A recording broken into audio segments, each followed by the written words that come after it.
Hey everybody, welcome back to Jay's Fifth Down, a football podcast. I'm your host Jay, and yeah, back today with my good friend Rusty Byrd here. We're here to talk some NFL news with you. NFL trade line today, a lot to talk about there. But first off, thank you Rusty for coming on and joining us today.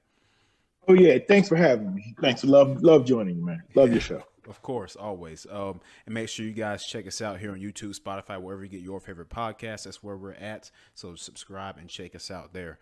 Rusty, bunch of moves been made the last couple hours. Of course, the deadline for all trades in the NFL was today at 4 o'clock p.m. Eastern time. So you expected a lot of moves to be made today. So I'm gonna go down the list here, and all the trades so far that have been made and that I've seen. First off, TJ Hawkinson, tight end for the Detroit Lions, was traded to the Minnesota Vikings in division for a second round pick and a third round pick. hmm You had Bradley Chubb as well, traded to the Dolphins. That's the big one. That Big was that move. was I was getting a lot of feedback on. Yeah, Yeah. You also had cornerback William Jackson traded to the Steelers for a second round pick. Running back Naheem Hines traded to the Bills for Zach Moss and the draft pick as well. And so just a lot of moves being made here. Most notably, though, Chase Claypool, third-year wide receiver out of Pittsburgh, traded to the Bears. For just he had a great rookie season 2020. Kind of underperformed last year. Kind of been underperforming this year, and they trade him to the Bears for a second round pick. Um, what are your thoughts on that trade right there for the Bears? Is that a huge deal for the Bears to get a good receiver in there? yes, because I'm a Bears fan. All right, and um and so I think Justin Fields is struggling. Justin Mm-hmm. Fields is struggling, and I see that a lot of quarterbacks are struggling, but one of the common themes I've seen is okay, so Tom Brady's struggling, Aaron Rodgers is struggling, and I said Justin Fields, but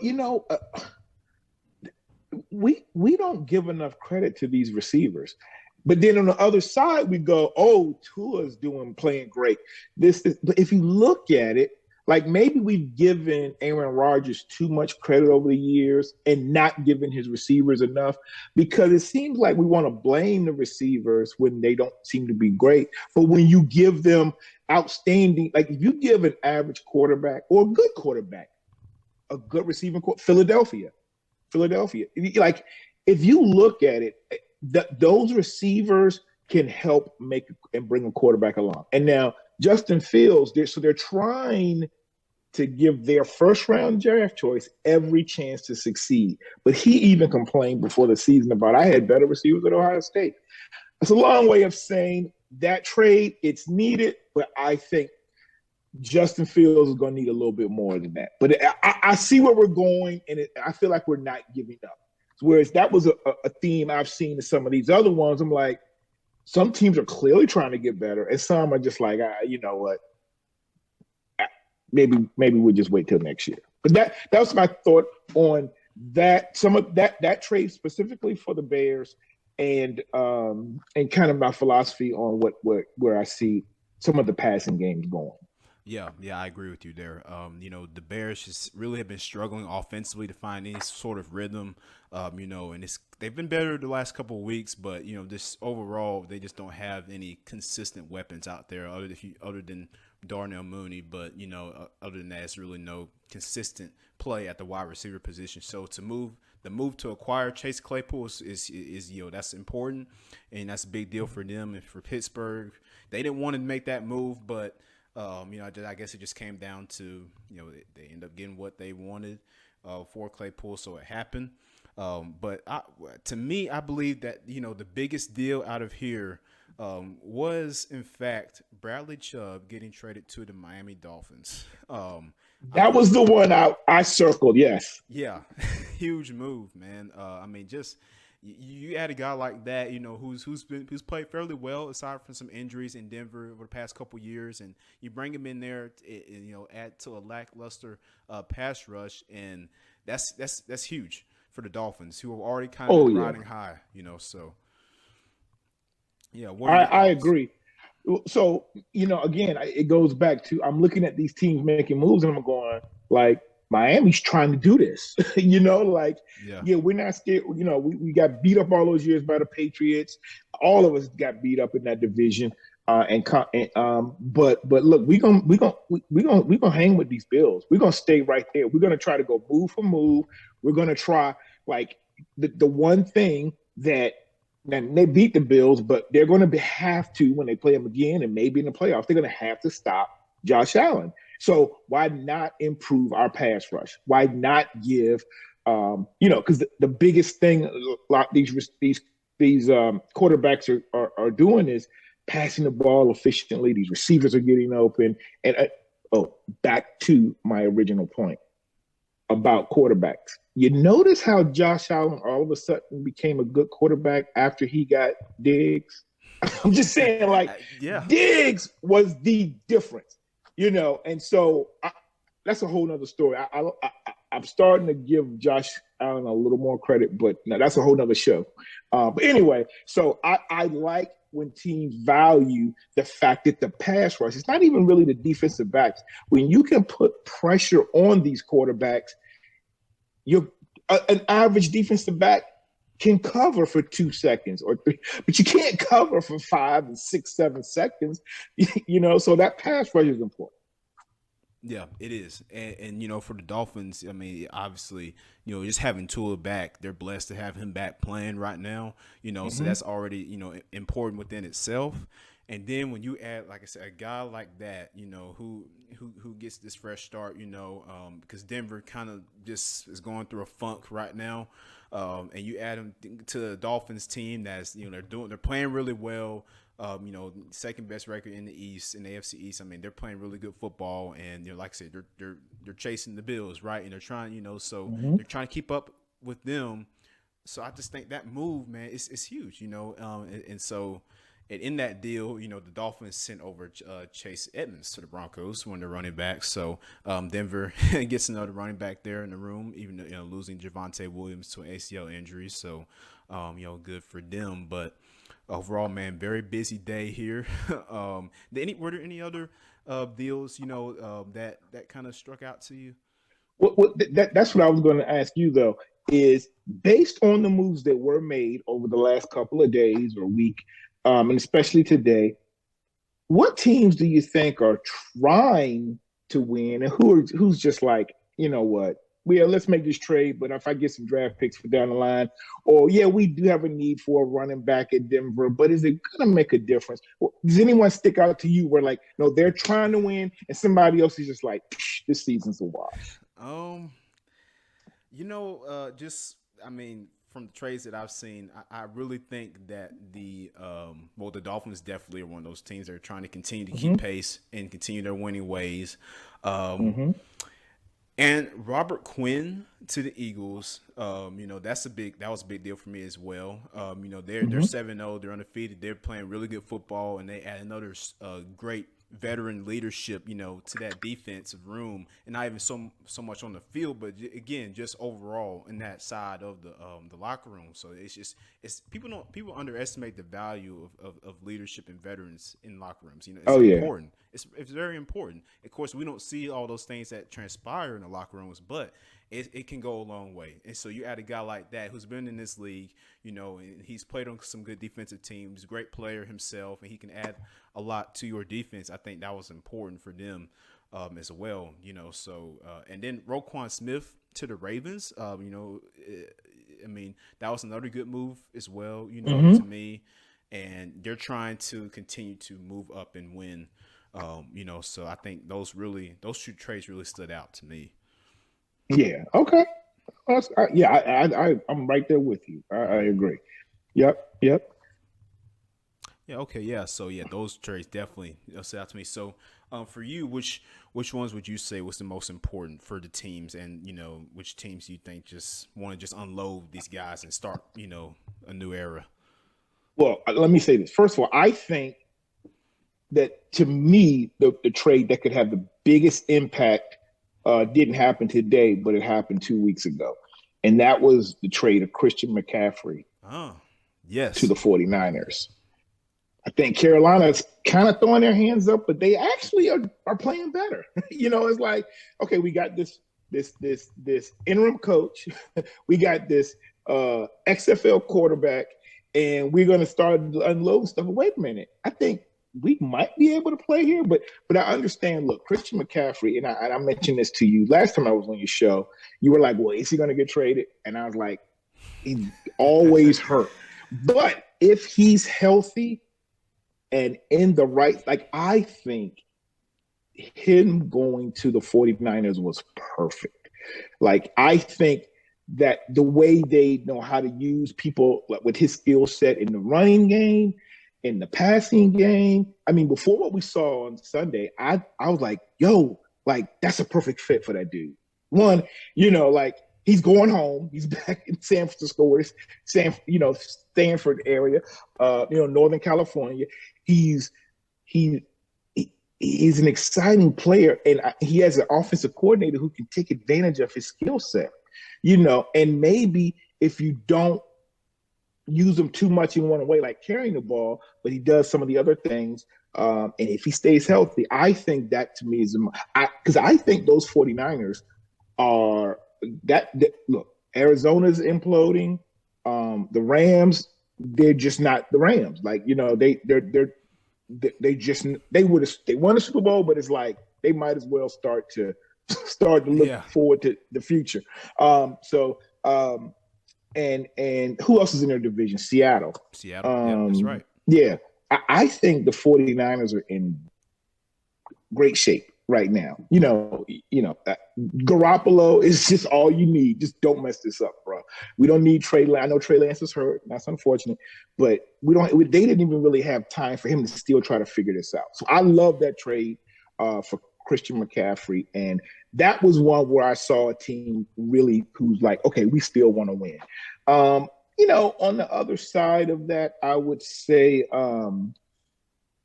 so another good move was Robbie Anderson, got his way out. But again, the Panthers are doing stuff.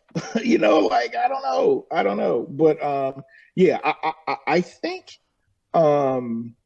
that some teams, I don't know, the Steelers. I feel like maybe they're just like, let's just because they Pickett, Trubisky. I don't know. I just think they're probably like, let's just try to get Tomlin to not have a losing record.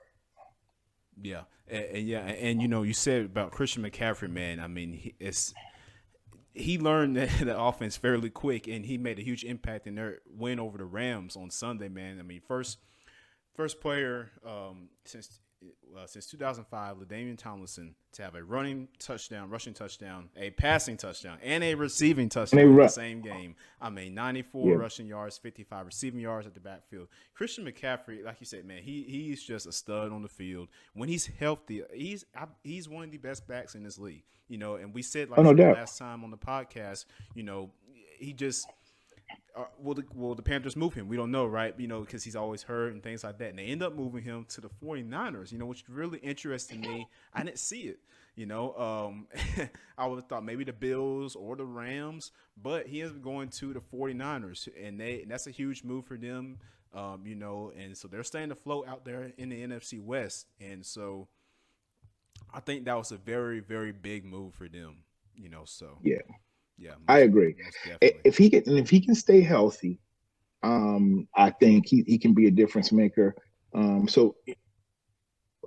There are other places like, I wonder where else he could have gone, and maybe, like you said, the Bills or even the Eagles. Like, let's double down on giving Jalen all the weapons he can have. But otherwise, like, it's a good move for McCaffrey. It's a good move because they didn't send him to a place like that. That's like a typical Redskins move when they're not a McCaffrey away from winning. Like some players go to the Redskins to just fizzle out their career. So if he had gone somewhere like that, I'd have felt sorry for him, and we probably wouldn't have heard from him again. But I think this time of trades and just kind of seeing who's really trying to win and how things go. This is a fun time. This is a fun time. It always gets me. I always feel like the trade deadline is so early in football. Yeah, yeah, it is. I mean, this is it, what is we're on the first day of November. So it is a weird day. Like I said, it's only week 8. We're going into week 9 of the NFL season. So it's still Mm-hmm. pretty early.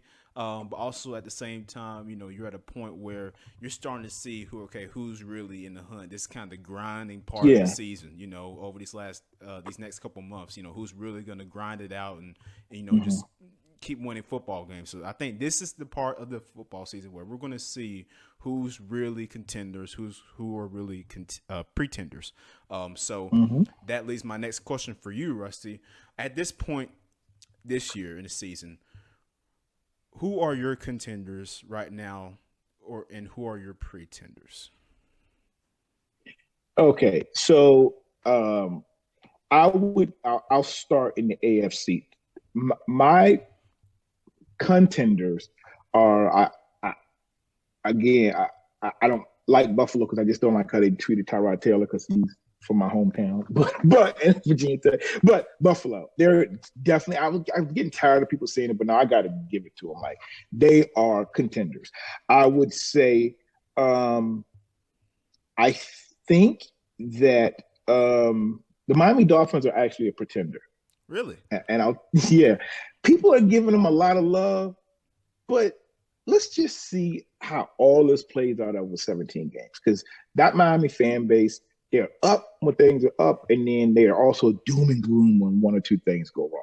Like they're a Tua concussion away from just being very, very average. And to me, like you got to do it more. Now Tyreek Hill and they've given two of the weapons, but I'm going to say right now, Miami's a pretender. I think the only other real contender in the AFC, to me, legit is Kansas City. I don't want to call Baltimore a pretender, but I really just have those two like that are real contenders. Look at this. Look at these teams and how they're really disappointing. The Chargers, Denver, Vegas, the Colts, Jacksonville, Houston. Last night, the Bengals, the Browns, Pittsburgh. All right, and the Jets were a pretender. I think Yeah. both New York teams are pretenders, and I don't think New England's going to do much. So right there in the AFC, I think you really only have two contenders, Okay. legit contenders. Okay, and then when you go with the NFC, I think, bruh, I think Philly and Dallas are legit. I really do. And I was telling, I'm a Bears fan, and so I'm in this little group chat of friends. Two of them are Cowboys fans, and the other two, one is my cousins, Redskins, and I'm used to like the Redskins, but I'm a Bears fan. But anyway, the main point is two are Cowboys fans, and everybody else hates the Cowboys. So that's the thing. But I had to give them love. I'm like, yo, they built that defense up. If you start to really realize, I said this 3 years ago, that Zeke has been washed up, and you realize that Dak really is the man. That the backup, the super back, like if you really look at what he was doing, he was just a good placeholder. But with Dak healthy, with that receiving core, with Pollard, I think Dallas is legit for the first time. And then, I mean, just Micah Parsons is just a beast. So Philly, and then I think the Vikings are pretenders. And nobody else in that division counts. They're all. I don't think Green Bay. Like I've been waiting for Aaron Rodgers to do it, and he just can't. He just can't. Nobody in the NFC South right now. Your Falcons are leading that division at 4-4, and they're definitely not contenders.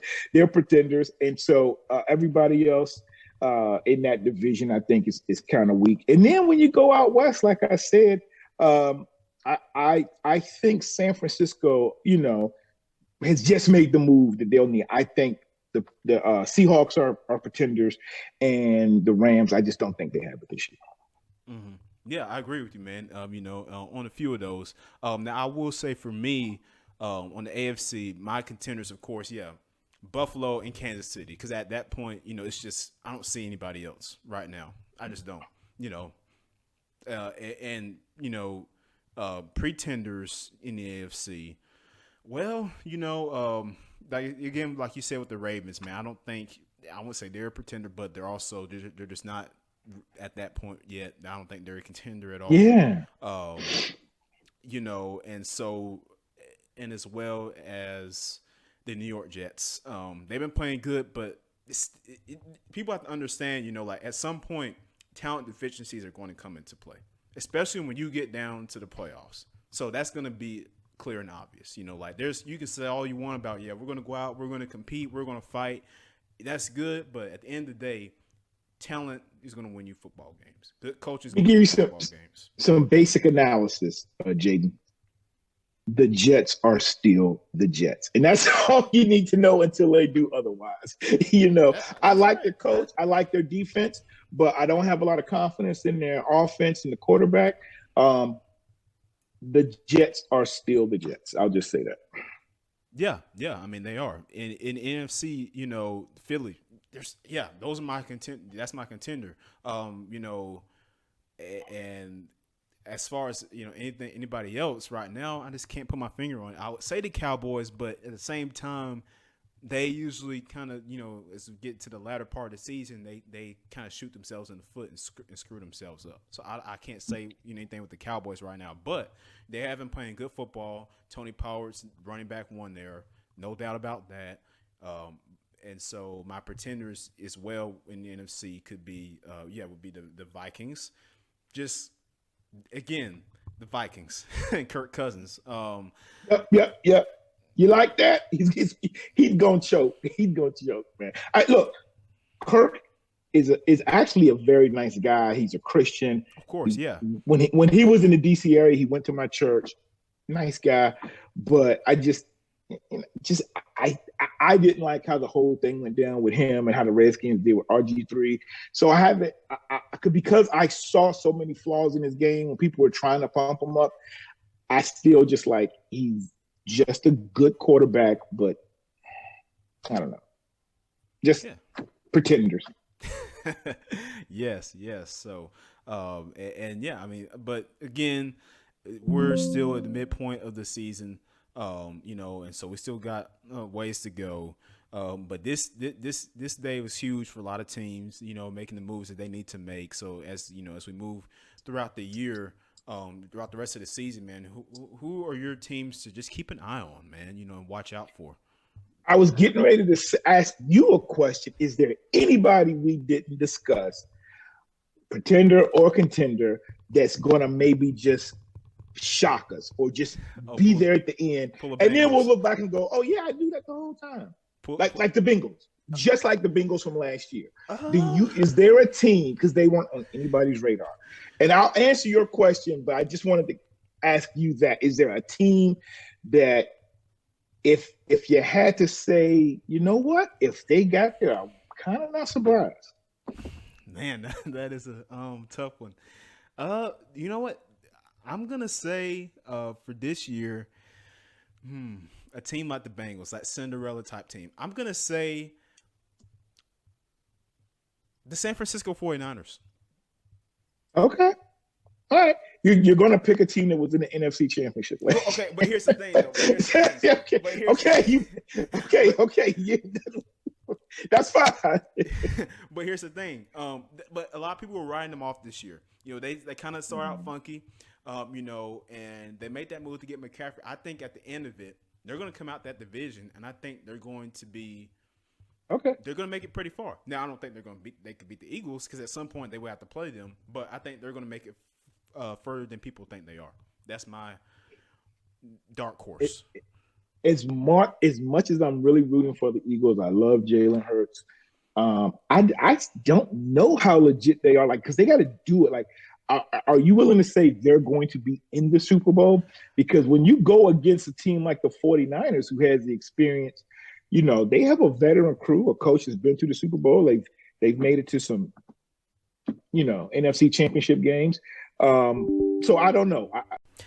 Yeah, Rusty, overall, man, just great day full of trades and everything. And so as we Yeah. look forward to the rest of the season here, just any last minute thoughts, as we move along.